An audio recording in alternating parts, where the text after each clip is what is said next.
that there are legislative solutions, not just at the congressional level, but also at the states level. It's more than symbolism to protect reproductive autonomy, privacy, and liberty. So we see what's taken place in places like California, Illinois, New York, statutory provisions, constitutional provisions to underscore the importance of reproductive privacy. And that's also action that can take place by Congress as well. These midterm elections will mean a lot. But I also see this as a North Star moment, a kind of third Reconstruction. If we can understand 1865 with the abolition of slavery as being part of the first Reconstruction, the 13th, 14th Amendments, and then in the middle part, the 1964 Civil Rights Act and 1965 Voting Rights Act as being second Reconstructions, we need to get it right this time. And we understand the urgency of centering the lives of girls and women and folks who are LGBTQ and individuals with disabilities as part of that new horizon, that arc towards justice, which we continue to lean into.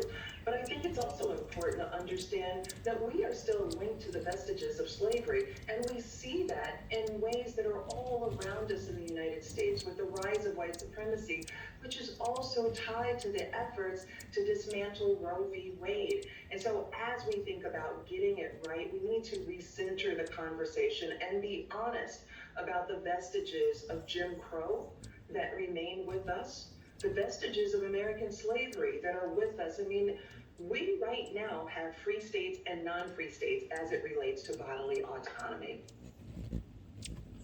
It's incredible. It's an incredible way of thinking about this day that will forever be part of our history. Michelle Goodwin, Fatima Gosgrave, thank you so much for spending some time with us today. Claire sticks around. Up next for us, from the front lines of the fight for abortion rights, one more advocate on the real world impact of today's decision for women. That's next. Stay with us.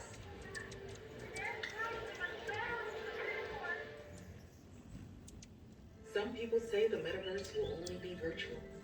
One day, this lecture hall will be made of code. And though they're virtual students, what they'll learn together is real. A surgeon will be able to practice as many times as needed in the metaverse before laying her hands on a real patient. These students aren't really back in 32 BCE, but they can still watch Mark Antony debate in an ancient Rome. The metaverse may be virtual, but the impact will be real.